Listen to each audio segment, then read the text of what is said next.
तो चलिए आज की वीडियो शुरू करते हैं। और आज की वीडियो का पहला सवाल कह रहा है, दो संख्याएं एक तीसरी संख्या से क्रमशः 40% तथा 60% ज़्यादा हैं। प्रथम संख्या का द्वितीय संख्या से अनुपात क्या है। तो हम मान लेते हैं यहाँ पे तीन संख्याओं की बात की है, तो पहली, दूसरी और ये तीसरी। तीसरी संख्या से ज़्यादा है तो हम मान लेते हैं कि तीसरी संख्या हमारी 100 होगी। अब इससे जो क्रमशः हैं 40% और 60% ज़्यादा हैं, तो पहली है वो 40% ज़्यादा है, तो 100 का हम 40% निकालेंगे तो 40 ही आएगा, तो उसमें 40 जोड़ देंगे तो हो जाएगा 140। ऐसे ही ये 60% निकालें तो 60 आ जाएगा, 100 में 60 जोड़ेंगे तो 160। अब पूछ रहा है प्रथम और द्वितीय, प्रथम और द्वितीय यही, तो हम मान लेते हैं इधर प्रथम द्वितीय 140 अनुपात 160।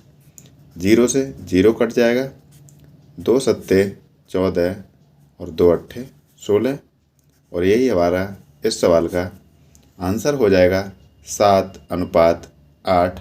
Option number D right answer. मुझे उम्मीद है आपको क्लियर हो गया होगा। नेक्स्ट सवाल कह रहा है, यदि ए अनुपात बी बराबर 3/2 अनुपात 7/3 और बी अनुपात सी बराबर 1/5 अनुपात 1/7 है, तो ए अनुपात बी अनुपात सी ज्ञात कीजिए। जब भी इस तरह का सवाल मिले तो हम पहले लिख लेते हैं जो हमसे पूछा है, ABC, ए अनुपात बी अनुपात सी। अब करना क्या है, हमें यहाँ पे क्रॉस मल्टीप्लाई कर देना है, जैसे इसका इसमें कर देंगे और इसका इसमें कर देंगे। तो ये जो वैल्यू है इसमें 3 का कर देंगे तो 3 त्रिक 9 हो जाएगा और 7 दूनी 14। अब इसी तरह इसे कर लेते हैं, 5 एकन 5 और 7 एकन 7, यहाँ पे ये आपस में हो जाए तो यहाँ पे 7 एकन 7, 5 एकन 5। अब इसे अंडरलाइन कर देना है नीचे। अब यहाँ पे ये जगह खाली है सी के नीचे, तो ये जो 14 है उसे यहाँ लिख देना है। यहाँ पे ये 7 के आगे जगह खाली है ए के नीचे, तो यहाँ 7 लिख देना है। अब ये अनुपात में हैं सभी संख्याएं, तो अब तीनों में जो संख्याएं आपस में कट सकती हैं वो काट लेते हैं। 7 7 ये कट जाएगा, 7 दूनी 14। अब कोई संख्या ऐसी है जो तीनों में नहीं कटेंगी, तो ये 9 आ जाएगा, यहाँ नीचे 14 आ जाएगा और 5 दूनी 10। यही हमारा इस सवाल का राइट आंसर हो जाएगा। जिस सवाल में दिया है, जिस ऑप्शन में 9 अनुपात 14 अनुपात 10, वही हमारा right answer, option number C. मुझे उम्मीद है आपको क्लियर हो गया होगा। यदि वीडियो अच्छा लग रहा है तो वीडियो को शेयर करें और लाइक भी करें यदि अच्छा लग रहा हो तो। यदि आप चैनल पर नए आए हैं तो प्लीज़ चैनल को सब्सक्राइब करें। नेक्स्ट सवाल कह रहा है, यदि ए अनुपात बी बराबर 3 अनुपात 5, सी अनुपात बी बराबर 3 अनुपात 2, सी अनुपात डी बराबर 5 अनुपात 6 है, तो ए अनुपात डी क्या होगा। ये कल वाले वीडियो डाली थी उसमें इस तरह के बताए थे। अब यहाँ पे हमें संख्याएं दी हैं ए बी सी और डी, यहाँ पे 4 ही हैं। अब हमें ए और डी मतलब पहली और लास्ट पूछ रहा है, तो हमें ऐसे ही लिख लेना है ए अनुपात डी। अब हमें जो अनुपात दिए हैं वही उतार लेना है, लेकिन हमें ये ध्यान रखना है कि ए बी बी सी और सी डी इसमें होना चाहिए। अगर कहीं अंतर आता है तो उसे चेंज कर लेना है। जैसे यहाँ पे ए बी का दिया है 3 अनुपात 5, तो यहाँ उतार लेंगे थे। यहाँ पे देखो दिया है सी अनुपात बी, लेकिन हमें चाहिए बी अनुपात सी, तो बी का मान यहाँ 2 है और सी का मान 3 है, तो यहाँ पे उतारेंगे थे 2 अनुपात 3। अब हमें सी डी मतलब ये सीधा दिया हुआ है तो 5 अनुपात 6 उतार लेंगे। अब ये हमने अनुपात उतार लिए हैं। अब इनमें जो भी संख्याएं कट सकती हैं क्रॉस में इधर उधर काट सकते हैं। जैसे यहाँ पे 3 है, 3 कट जाएगा, 5 है, 5 कट जाएगा, और 2 1 2, 2 3 6। कहने का मतलब इसका आ गया ये 1 अनुपात यहाँ पे 3, और यही सवाल का राइट आंसर हो जाएगा ऑप्शन नंबर सी। मुझे उम्मीद है आपको ये क्लियर हो गया होगा। नेक्स्ट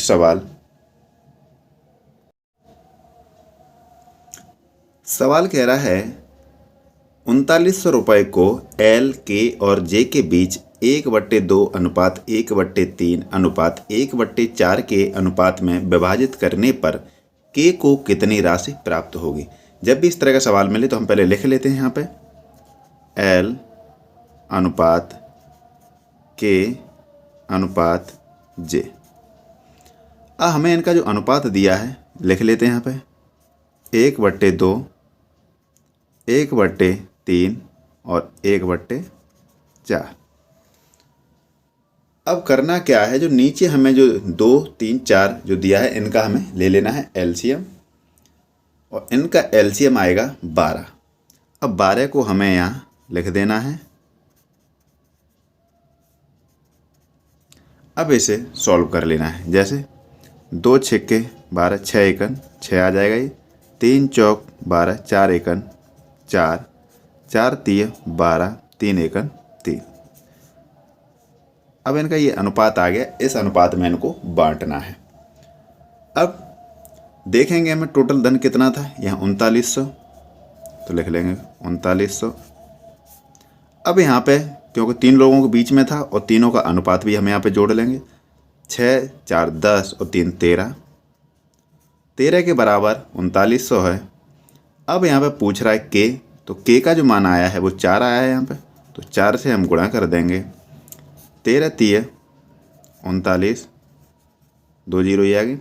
300 और 4 का आपस में गुणा कर देंगे, 3 चौक 1200 रुपये, और यही इस सवाल का हमारा राइट आंसर हो जाएगा ऑप्शन नंबर सी। यदि यहाँ सबका अलग अलग पूछता तो ये 4 की जगह 6 से गुणा कर देते, 4 की जगह 3 से गुणा कर देते, तो सबका अलग अलग मान निकल आता। यदि वीडियो अच्छा लग रहा है तो वीडियो को लाइक शेयर करें। यदि आप चैनल पर नए आए हैं तो प्लीज़ चैनल को सब्सक्राइब करें और बेल आइकन को दबाना ना भूलें। नेक्स्ट सवाल कह रहा है एक मिश्र धातु जर्मन सिल्वर में तांबे और जस्ते का अनुपात 21:16 था, जबकि निकिल और जस्ते का अनुपात 7:24 था। मिश्र धातु में तांबा, जस्ता और निकिल का अनुपात क्या था। तो हम यहाँ लिख लेते हैं, तांबे को हम टी से लिख लेते हैं, अनुपात जस्ता को हम जे से लिख लेते हैं, और निकिल को हम एन से लिख लेते हैं। अब इनका हमें अनुपात दिया है, उसी अनुपात में हमें लिख लेना है। तो यहाँ पे दिया है तांबे और जस्ते का अनुपात 21:16, तो यहाँ लिख लेंगे 21:16। आगे हमें जो ये अनुपात दिया है निकिल और जस्ते, कहने का मतलब यहाँ पे निकिल हमें दी है 7, तो मैं निकिल के नीचे हमें लिख लेंगे 7, और यहाँ जस्ते का मान दिया है हमें 24, तो यहाँ लिख लेंगे 24। अब करना क्या है, यहाँ जिसके नीचे जगह खाली है तो उससे, जैसे यहाँ पे तांबे के नीचे खाली है तो ये वाली जो संख्या है आगे यहाँ लिख देंगे 24, और यहाँ पे जैसे ये जगह खाली है निकिल के नीचे तो ये वाली संख्या यहाँ लिख देंगे 16। अब जो संख्या इसमें कट सकती है उसे हम काट लेंगे। जैसे यहाँ पे ये 16 कट जाएगा 8 से 2 बार में, 8 दूनी 16, 8 तिये 24, 8 तिये 24। अब इनमें कोई भी संख्या कटने वाली नहीं है, तो अब इनका आपस में हम गुणा कर देंगे। 21 और 3 का, 21 तिये 63, 16 तिये 48, 7 दूनी 14। तो इस सवाल का जो आंसर हमारा निकल करके आ गया 63:48:14, यही हमारा आंसर हो जाएगा 63, 48, 14 जिस ऑप्शन में दिया है वही right answer. Option number A.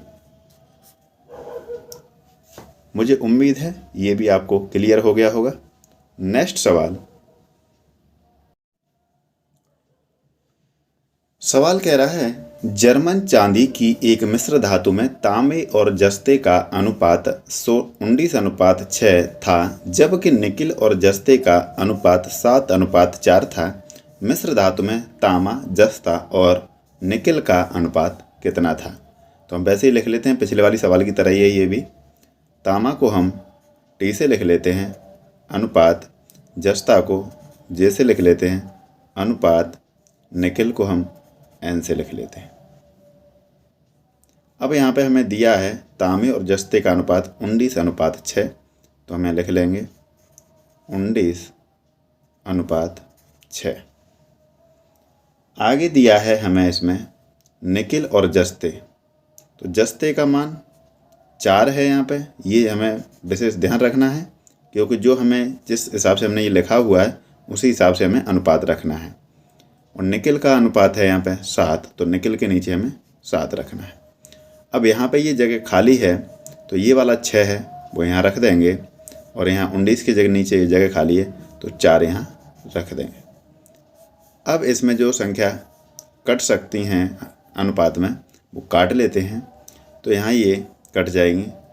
2 दूनी 4, 2 दूनी 4, 2 तिये 6। अब ये संख्याएं किसी से नहीं कटेंगी, तो इनका आपस में गुणा कर देना है। 19 और 2 का करेंगे तो 19 दूनी 38, 6 दूनी 12, 7 तिये 21।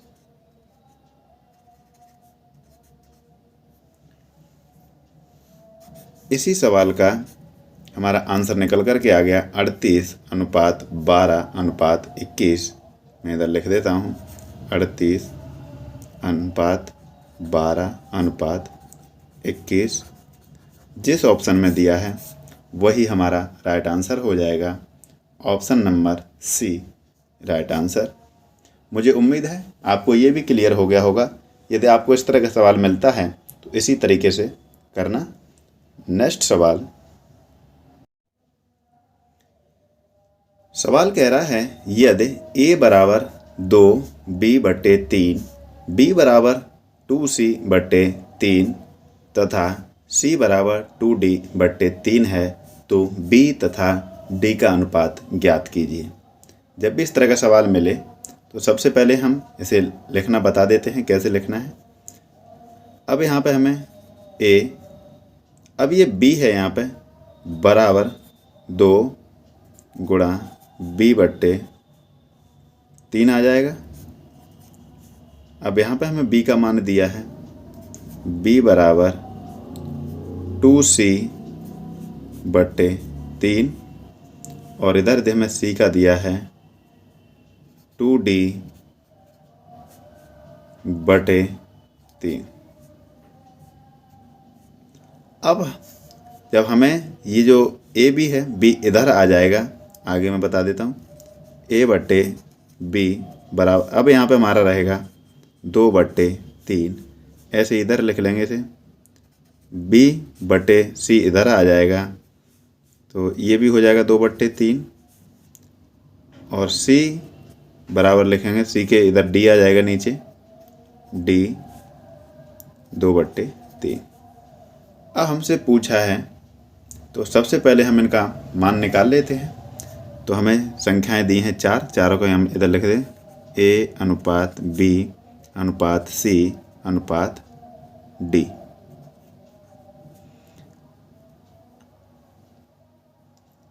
अब करना क्या है, जैसे हमें यहाँ पे a का 2 दिया है और b का 3 दिया है तो हमें यही लिख लेना है।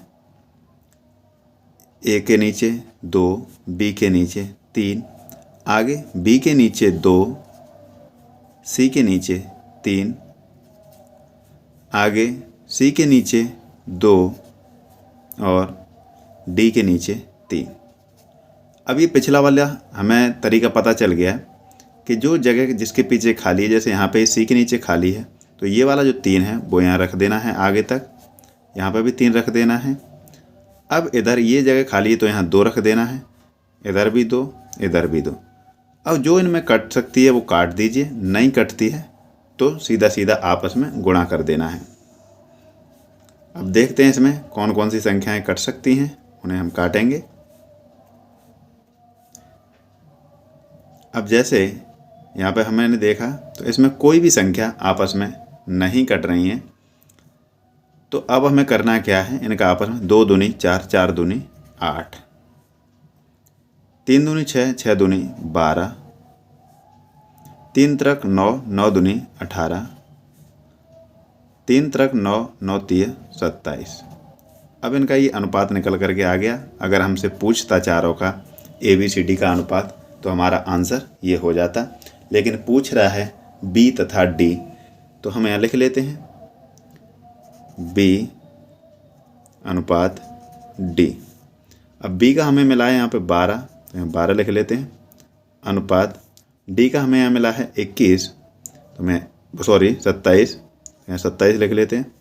अब ये आपस में है, ये 3 से कट जाएंगे, 3 चौक 12, 3 नियम 27।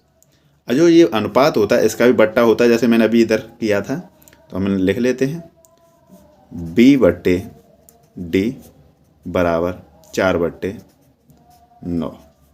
यही हमारा इस सवाल का आंसर हो जाएगा, option number B right answer. मुझे उम्मीद है आपको क्लियर हो गया होगा। नेक्स्ट सवाल कह रहा है 3 विषयों में एक छात्र द्वारा प्राप्त अंकों का अनुपात 1:2:3 है। स्कूल ने प्रत्येक विषय के लिए 5% ग्रेस अंक देने का फैसला किया है। छात्र के लिए नए अनुपात का पता लगाएं। अब यहाँ पर 3 विषय हैं तो हम लिख लेते हैं 3 विषय, पहला, दूसरा, तीसरा। इनका हमें अंकों का अनुपात दिया है 1, 2, 3। अब यहाँ पर प्रत्येक विषय 5%। जब भी 5% की बात हो, मतलब सवाल में परसेंट की बात आ जाए अनुपात में, तो जो अनुपात दिया है उसे सीधा 100 से गुणा कर देंगे। अगर हम 1 में 100 से गुणा करेंगे तो यहाँ पे 100 बन जाएगा। 2 में 100 से गुणा करेंगे तो 100 दूनी 200 हो जाएगा ये, और ये 300 हो जाएगा। अब करना क्या है, 5% ग्रेस, मतलब कि 100 मिले थे उसे वैसे, लेकिन 5% उसने बढ़ा करके दे दिए, तो 100 का जब हम 5% निकालेंगे तो 5 आएगा, तो हमें 5 इसमें जोड़ देना है, तो ये हो जाएगा हमारा 105। अब इसका हम निकालेंगे 5%, तो निकाल लेते हैं इसमें, जैसे कि 200 का 5%, 0 से 0 कट जाएंगे, 2 पंजे 10। कहने का मतलब 2 में 10 और हम जोड़ देंगे 200 में, तो ये हो जाएगा 210। अब 300 का हम निकाल लेंगे इसी तरह, वैसे तो सीधा है 15 आएगा, लेकिन मैं निकाल के बता देता हूँ। 300 का 5%, 1 0 से ये 0 कट जाएंगे, 3 पंजे 15, 15 हम इसमें जोड़ देंगे, तो ये हो जाएगा 315। अब इसे हम काट लेते हैं, सीधा सीधा काट देते हैं यहाँ से। 105 एकम 105, 105 का दूना करेंगे तो हो जाएगा 210, और 105 तिया करेंगे तो 315 आ जाएगा। तो कहने का मतलब इस सवाल का हमारा जो अनुपात आया 1:2:3। ऑप्शन नंबर इसका राइट आंसर हो जाएगा, ऑप्शन नंबर A। मुझे उम्मीद है आपको ये भी क्लियर हो गया होगा। यदि वीडियो अच्छा लगा हो तो वीडियो को लाइक करें, शेयर करें, और यदि आप चैनल पर नए हैं तो प्लीज़ चैनल को सब्सक्राइब करें। धन्यवाद।